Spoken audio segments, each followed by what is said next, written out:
एक तरफ जहां भारत में ऑपरेशन सिंदूर की कामयाबी पर जश्न मनाया जा रहा है, तो वहीं दूसरी तरफ भारत में अब ऑपरेशन की खूब चर्चा होने लगी है।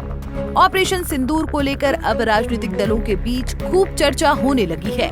आखिर भारत अब जानना चाहता है कि आखिर क्यों भारत के नेता इस तरह के मुद्दों को राजनीति से जोड़ रहे हैं। इसी कड़ी में लोकसभा के नेता प्रतिपक्ष राहुल गांधी ने अब भारत पाकिस्तान के बीच हुई सैन्य कार्रवाई पर गंभीर सवाल उठाए हैं। अब ये सब सुनकर आपके मन में सवाल आ रहा होगा कि आखिर ये पूरा मामला क्या है। आइए सिलसिलेवार तरीके से आपको पूरा मामला समझाते हैं। दरअसल भारत और पाकिस्तान के बीच चल रहे तनाव में अब कुछ कमी आई है, खासकर ऑपरेशन सिंदूर के बाद। ऑपरेशन सिंदूर के बाद से पाकिस्तान पूरी तरह से बैकफुट पर आ गया है। एक ओर जहां देश के लोग पाकिस्तान के खिलाफ की गई कार्रवाई से खुश हैं, वहीं दूसरी ओर इस मुद्दे पर अब राजनीतिक बयानबाजी भी तेज हो गई है। बता दें कि एस जयशंकर का एक वीडियो बेहद चर्चा में है, जिसमें वो कहते नजर आ रहे हैं कि पाकिस्तान को ऑपरेशन सिंदूर की जानकारी पहले से दी गई थी।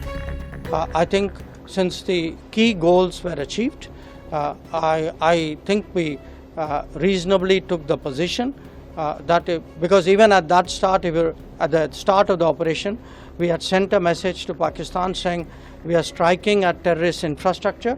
We are not striking at the military.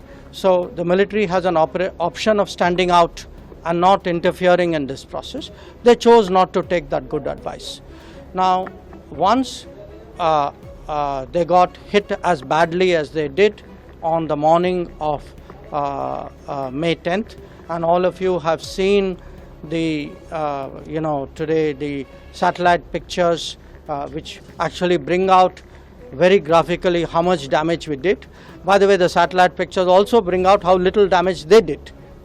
So these pictures I think will tell you what a hit they took, and the same people who are not willing to stand down on 7th May were willing to talk and stand down on the 10th of May. It is very clear who wanted the cessation of firing. S Jaishankar के इस बयान के बाद नेता प्रतिपक्ष राहुल गांधी ने उन पर जमकर निशाना साधा है। उन्होंने अपने सोशल मीडिया प्लेटफॉर्म एक्स पर विदेश मंत्री एस जयशंकर पर हमला बोला है। राहुल गांधी ने अपने ट्वीट में कहा कि पाकिस्तान को हमारे सैन्य ऑपरेशन की जानकारी देना एक बड़ी गलती थी और विदेश मंत्री ने खुद इस बात को स्वीकार किया है। हालांकि उन्होंने इसे लेकर सवाल उठाया कि आखिर उन्हें ऐसा करने की अनुमति किसने दी थी। राहुल गांधी का आरोप है कि इस कारण भारत ने कई एयरक्राफ्ट खो दिए। इस पर अब विदेश मंत्रालय ने भी जवाब दिया है। विदेश मंत्रालय ने आरोपों को नकारते हुए कहा कि पाकिस्तान को जो सूचना दी गई थी वो ऑपरेशन सिंदूर के बाद की थी और इस तथ्य को गलत तरीके से पेश किया जा रहा है। एस जयशंकर के बयान को लेकर आपके राज्यसभा सांसद संजय सिंह ने भी जमकर निशाना साधा। उन्होंने कहा कि मोदी सरकार ने भारत और भारतीय सेना के साथ गद्दारी की है। उन्होंने कहा कि आपने ऑपरेशन सिंदूर शुरू होने से पहले पाकिस्तान को सूचना दे दी। सुनिए क्या कुछ कहा संजय सिंह ने। देखिए, सबसे बड़ी बात तो ये है कि इस वक्त जो खबर आई है उससे पूरा देश हैरान है, स्तब्ध है और पूरा देश परेशान है कि ये तो भारत माता के साथ गद्दारी किया है मोदी सरकार ने, ये तो भारतीय सेना के साथ गद्दारी किया है मोदी सरकार ने। ये क्या कह रहे हैं? Reasonably took the position that because even at that start, at the start of the operation, we had sent a message to Pakistan saying we are striking at terrorist infrastructure. We are not. मतलब आप आतंकवादी देश पाकिस्तान को सूचना दे रहे हैं।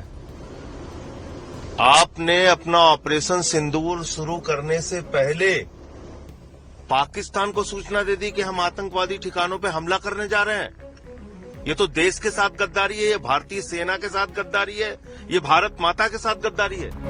पहलगाम आतंकी हमले के बाद भारत ने ऑपरेशन सिंदूर के तहत पाकिस्तान में खूब तबाही मचाई। भारतीय सशस्त्र बलों ने 9 आतंकी ठिकानों को निशाना बनाया। इसके अलावा 11 पाकिस्तानी एयरबेस को भी नष्ट किया। पहलगाम आतंकी हमले के बाद भारत ने पाक पर जमकर हमला बोला है। ऑपरेशन सिंदूर के तहत भारत ने 9 आतंकी ठिकानों पर कार्रवाई की, जिसमें बहावलपुर, मुरीद के सरजाल और महमूना जोया और पीओके के सवाई नाला, मुजफ्फराबाद, सैयदना बिलाल, गुलपुर, कोटली, बरनाला, भीमबर और अब्बास के नाम शामिल है। इसके अलावा भारत ने पाक के 11 एयरबेस को भी ध्वस्त किया, जिसमें नूर खान एयरबेस, पीओके में Skardu airbase, Rafiqui airbase, Murid airbase, Sukkur airbase, Sialkot airbase, Chunian airbase, Shahbaz airbase, Sargodha airbase, Pasrur airbase और भुलारी एयरबेस शामिल है। जानकारी के मुताबिक भारत की स्ट्राइक से पाकिस्तानी एयरबेस को काफी नुकसान पहुंचा है। जानकारी के मुताबिक पाकिस्तानी एयरबेस को नुकसान पहुंचाने में भारत की बनी ब्रह्मोस मिसाइल का अहम योगदान रहा है। ब्रह्मोस मिसाइल दुनिया की सबसे घातक मिसाइलों में से एक मानी जाती है, जिसे इंटरसेप्ट कर पाना बेहद मुश्किल है। बहरहाल, एक तरफ जहां भारत में ऑपरेशन सिंदूर की कामयाबी पर जश्न मनाया जा रहा है, तो वहीं दूसरी तरफ संवैधानिक पदों पर बैठे हुए लोग सेना का अपमान करने में जुटे हुए हैं। खैर, देश का हर नागरिक अगर सेना का सम्मान करेगा तो सेना को उच्च दर्जा मिलेगा। ऐसे में उम्मीद है कि नेता अपनी राजनीति का हिस्सा सेना को बिल्कुल भी ना बनाए। Bureau report, Punjab Kesari TV. हमसे जुड़े रहने के लिए हमारे YouTube चैनल को सब्सक्राइब करें और नई वीडियो की नोटिफिकेशन के लिए बेल आइकॉन को दबाएं।